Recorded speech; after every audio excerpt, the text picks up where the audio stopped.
In this webinar, we will walk through the Understanding Welsh Places website. Understanding Welsh Places is a collaboration between 5 organisations: the Carnegie UK Trust, Welsh Government, the Institute of Welsh Affairs, the Centre of Local Economic Strategies and Wizard. The project has primarily involved the development of a website which provides access to data about places in Wales, addressing a lack of robust, nationally consistent data for Welsh towns and cities. The Understanding Welsh Places website features 307 Welsh places with a residential population of 1,000 or more. For 193 of these places, those with population of 2,000 or more residents, it provides more detailed analysis and data. I will run through the key elements of the website and tell you a bit more information about each section. So we will begin on the home page, and from here there are 2 ways of navigating to a place page. This can be done through the mapping feature or through the list of places below.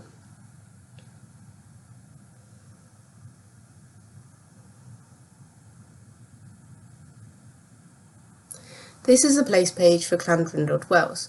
The website is fully bilingual, so you can access this information in both English and Welsh. The map at the top shows the place's boundaries we're using to define Llandrindod, and then underneath this we have the information that we hold about Llandrindod and each of the places on UWP. Firstly, there is the place descriptions. So this is short paragraphs which say something about a place, which might include information about its history or key points of interest or key businesses.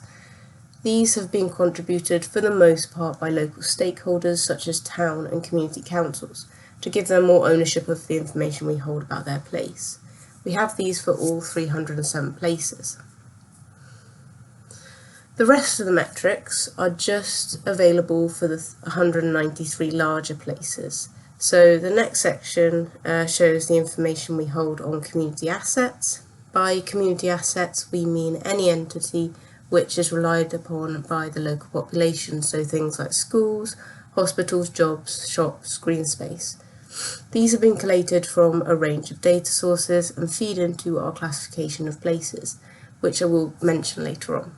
But as you can see, Llandrindod has 2 primary schools, 47 GPs and dentists, and 4,510 jobs. The metrics in the blue boxes were added in the latest release. So following on from community assets, we have population flow data. This indicates the movement of people from one place to another, including flows across the Wales-England border. Understanding Welsh Places includes data on commuting patterns.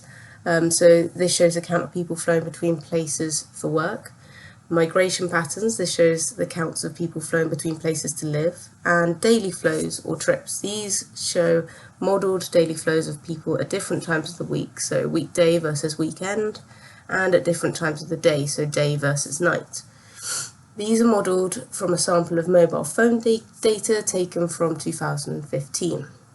The thickness of the line shows the count of flows, and the colour of the line shows the direction of flow, so warm colours mean more people flowing in than out, and cold colours indicate more people flowing out than in.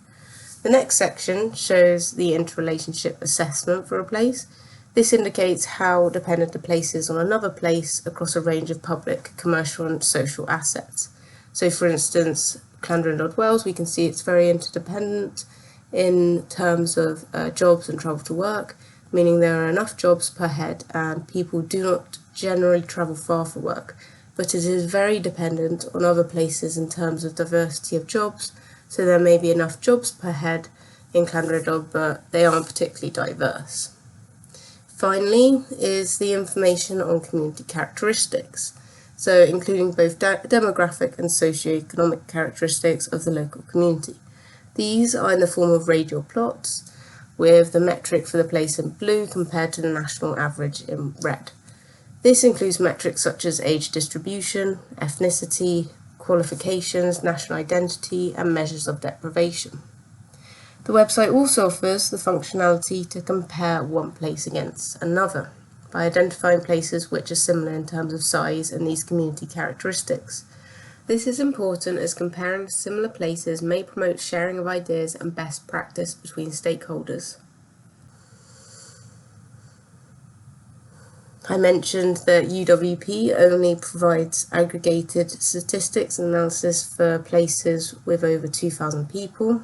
We were keen to not exclude smaller places, so our neighbourhood mapping feature allows those interested in these smaller places to look at some of the data for their place in a disaggregated form by smaller building block geographies. So, for example, for Bala, which is one of our small places, we can compare metrics such as Welsh identity or deprivation. This tool is also useful for stakeholders of larger towns who may want to look at variation between particular districts. In addition to these features, we've developed two tools to improve our understanding of Welsh places. The first, a classification based on community characteristics, and secondly, the interrelationship assessment, which is based on the community assets data. So the first classification tool is based on the characteristics of the local community. This tool has been developed because stakeholders of places often look to adopt town management strategies, events or activities which have been successful in other places and apply them to their own place. And it is much more likely that this approach will be successful if they are adopting a strategy from a place which is similar to their own place in terms of its character. So, this classification has been developed to enable more meaningful comparisons between places and to help stakeholders from similar places share ideas and adopt best practice. Accounting for demographic and socioeconomic characteristics produces the 7 categories you see on the map, but this becomes 16 categories when broken down by settlement size. This classification is not just available on the map, you can see it also sits behind the comparisons tool shown earlier. So moving on to the second classification tool, this is known as the interrelationship assessment. It's been developed to assess the relationships between places, or more specifically, how much one place relies upon another for community assets we mentioned earlier. So does a place have enough hospital beds, school places and shops to cater for its local population, or does it rely on other places for these assets? Places are categorised into 7 categories using the community assets data, which you can see on the map, ranging from dependent through interdependent to independent. Independent places are less reliant on other places for providing assets for the community, whereas dependent places are more reliant on other places. So this gives stakeholders some idea of how self-sufficient their place is. This broad categorization can be used alongside the individual scores on each metric, which I showed you earlier, to better understand what assets a place may or may not be dependent on other places to provide. This concludes the UWP webinar. For more information, please visit UWP project page on the Wizard website or contact one of the team.